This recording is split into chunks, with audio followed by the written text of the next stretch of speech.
अस्सलाम वालेकुम दोस्तों, आज हम स्टार्ट करने जा रहे हैं फार्माकोडायनामिक्स को कि फार्माकोडायनामिक्स क्या है। सिंपली फार्माकोडायनामिक्स ये है कि हमारे पास जो बॉडी का ड्रग का एक्शन होता है ऑन बॉडी, इसको फार्माकोडायनामिक्स कहा जाता है। इससे कबल हमने फार्माकोकाइनेटिक्स को पढ़ा, जो कि बॉडी का रिस्पांस कैसे है इस ड्रग के लिए, उसको फार्माकोकाइनेटिक्स कहा जाता है। या effect of the drug on the body is known as pharmacodynamics. जब हम ड्रग लेते हैं ओरली, हमारे पास जे है, उसकी डाइजेशन एब्जॉर्प्शन हो जाती है सिस्टमिक सर्कुलेशन में, और सिस्टमिक सर्कुलेशन में जो एक्स्ट्रा सेलुलर फ्लूइड्स होते हैं उसमें चला जाता है। और इसके अलावा जो एक्स्ट्रा सेलुलर फ्लूइड के जो टिश्यू लेवल से वहाँ पे आ जाती है ड्रग। तो हमारे पास इसके स्पेशलाइज सेल होते हैं, या ड्रग जो है ख़ास टाइप ऑफ सेल के लिए स्पेसिफिक होता है। अगर हम एग्जांपल के तौर पर देखें पेनाडाल को, तो हमारे पास ओनली हम एक करता है ऑन द CNS। और ऑन द अदर हैंड हम देखें जो कोलिनर्जिक ड्रग है, एसिटाइल कोलिन है, पाइलोकार्पिन है, निकोटीन है, तो इनके जो स्पेसिफिक आर्गन है लाइक GIT है, ब्लैडर है, आइज हैं, इन पर इनका एक्शन होता है। While on the other hand इनका जो एक्शन है, लेट्स सपोज जो हार्ट है, लंग्स है, या और आर्गन है, उन पे नहीं होता। तो इसकी वजह क्या है कि हमारे पास बॉडी के अंदर स्पेसिफिक आर्गन पे ये एक्ट करते हैं, वाइल ऑन अदर आर्गन इनका कोई एक्शन नहीं होता। तो उसकी जो मेन वजह है वो है रिसेप्टर्स की, कि इनके रिसेप्टर्स कहाँ कहाँ पे प्रेजेंट हैं। तो रिसेप्टर्स क्या है कि simply drug act on the targeted cell by mean of specialised structures present on cell which give response. Specialised structures होते हैं जो कि इस ड्रग को रिस्पांस करते हैं, उन रिस्पॉन्डर को रिसेप्टर्स कहा जाता है। बायोकेमिस्ट्री की बुनियाद पे देखें हम अगर, तो स्ट्रक्चर्स जो होते हैं केमिकल स्ट्रक्चर्स होते हैं, और इनकी जो नेचर है वो प्रोटीन इन नेचर होते हैं, और they respond are detect signals from outside of the cell. जितने भी सिग्नल आते हैं हमारे पास आउटसाइड ऑफ द सेल से, उनको ये डिटेक्ट करते हैं। तो रिसेप्टर्स की भी हम देखें इसकी सब क्लासिफिकेशन की गई है on the basis of location और on the basis of structure. On the basis of location अगर हम रिसेप्टर्स को देखें तो हमारे पास 3 टाइप्स ऑफ रिसेप्टर प्रेजेंट हैं। सेल सरफेस रिसेप्टर हैं सबसे पहले। और सेल सरफेस रिसेप्टर क्या होते हैं कि हमारे पास जो सेल के ऊपर जो सेल मेम्ब्रेन है उसमें प्रेजेंट होते हैं, उनको सेल सरफेस रिसेप्टर कहा जाते हैं। ये यहाँ पे प्रेजेंट होते हैं सेल मेम्ब्रेन में।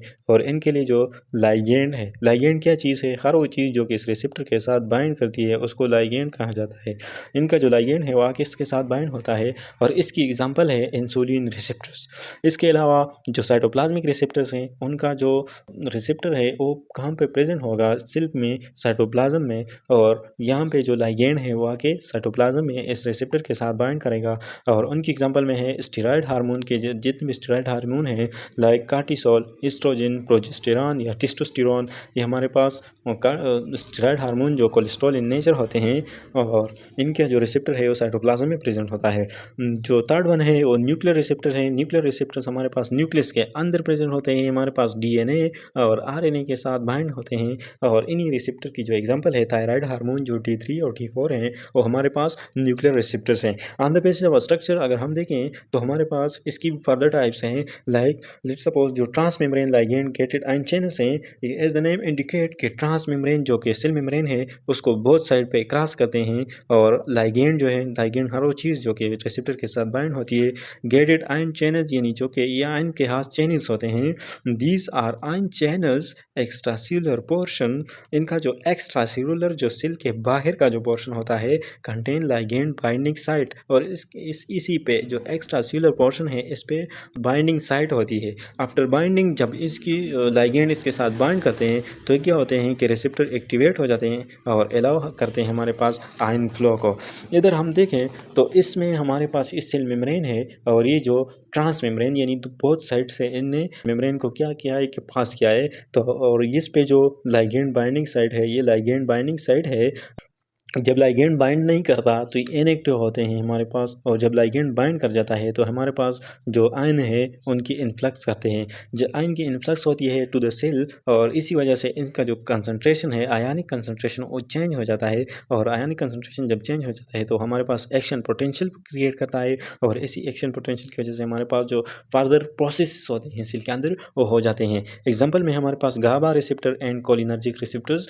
कोलिनर्जिक रिसेप्टर्स इसको हम डिटेल से पढ़ेंगे, एक एक करके हम डिटेल से पढ़ेंगे। और जो एसिटाइल कोलिन है हमारे पास, जो acetylcholine belong to cholinergic drugs हैं, और ये हमारे पास क्या करते हैं कि open a channel which allow sodium influx, sodium की इनफ्लक्स हो जाती है सेल में, और पोटाशियम जो है वो बाहर निकल जाता है सेल से। तो हमारे पास इसकी वजह से क्या होता है कि जो इनफ्लक्स है यानी एक्शन पोटेंशियल इसी वजह से जनरेट हो जाता है और फर्दर एक्शन हमारे पास होता है। जो सेकंड हम देखें तो हमारे पास है transmembrane G protein coupled receptor. ये भी हमारे पास जो सेल है उसको ट्रांस करता है, यानी बोथ साइड से इसको पेयर्स करता है, और जी प्रोटीन, और इसके साथ एक जी प्रोटीन होता है द एक्स्ट्रा सेल्यूलर पोर्शन। ये हमारे पास एक्स्ट्रा सेल्यूलर स्पेस है, और ये हमारे पास साइटोसोल यानी इंट्रा सेल्यूलर स्पेस है। जो इसका एक्स्ट्रा सेल्यूलर पोर्शन होता है रिसेप्टर का, वो contain the ligand binding site. ये वो लाइगेंड बाइंडिंग साइट है जिसके साथ ये लाइगेंड बाइंड करता है।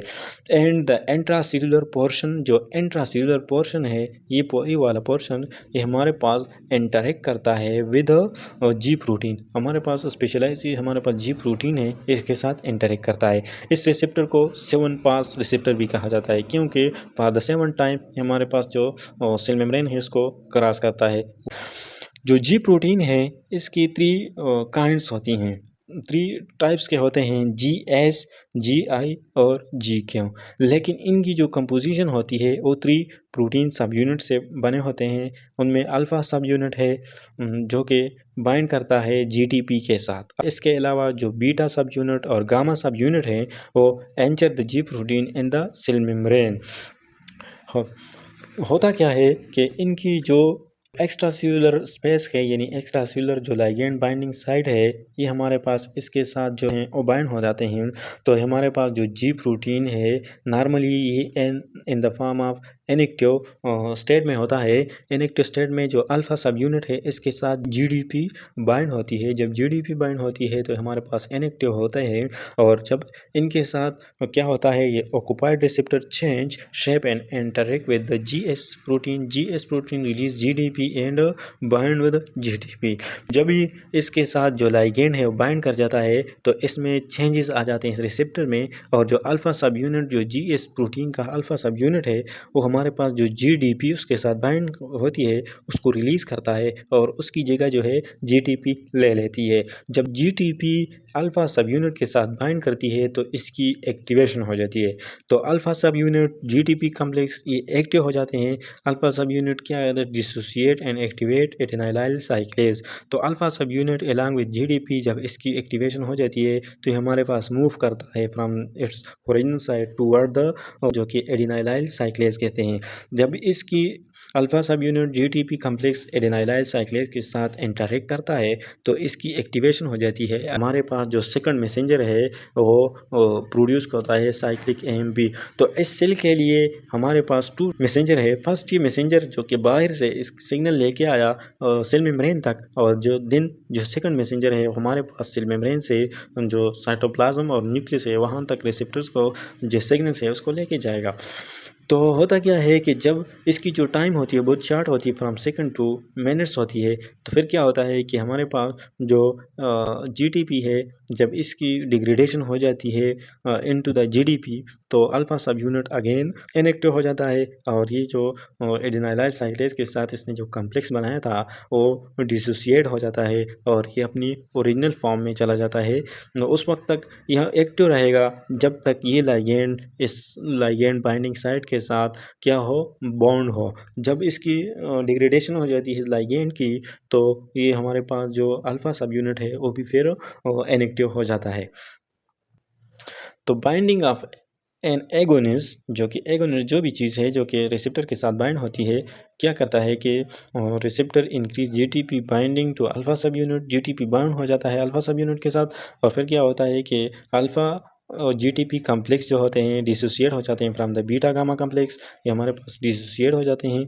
और देन फिर क्या होता है कि these complex the alpha and beta gamma subunits are then free to interact with specific cellular effectors, usually an enzyme or ion channel। और enzyme हमारे पास जो मेजॉरिटी केसेस हैं उनमें एडेनाइलाइल साइक्लेज है, और these responses usually last several seconds enzyme तो इसकी डिग्रेडेशन हो जाती है, और जब इसकी डिग्रेडेशन हो जाती है तो हमारे पास जो रिसेप्टर है वो फिर अगेन इनएक्टिव हो जाता है। This responsibility immunity and the activated effector जो है प्रोड्यूस क्या कहते हैं सेकंड मैसेंजर जो कि साइक्लिक एमपी है। Cyclic AMP this effectors phospholipase C when activated by GQ generate two second messenger. तो सेकंड मैसेंजर भी हमारे पास जो उसकी भी डिफरेंट टाइप्स रहते हैं। लाइक देखें हम तो जो इफेक्टर है GS है ये क्या करता है, ये एक्टिवेट करता है, वाइल GI है ये इनहिबिट करता है एडेनाइलाइल साइक्लेज को। तो सेकंड मैसेंजर साइक्लिक एमपी जो है वो प्रोड्यूस करता है। और इसके अलावा जो फास्फोलाइपेज सी है when activated by the GQ, अगर GQ की एक्टिवेशन होगी तो हमारे पास फास्फोलाइपेज सी एक्टिवेट होगा और उसके नतीजे में IP3 and DAG diacylglycerol produce होंगे। तो in the case of GS जो सब यूनिट प्रोटीन है GS प्रोटीन है वो हमारे पास साइक्लिक एमपी प्रोड्यूस करेगा, वाइल जो GQ है वो हमारे पास IP3 और DAG ये हमारे पास जो सेकंड मैसेंजर है वो प्रोड्यूस करते हैं।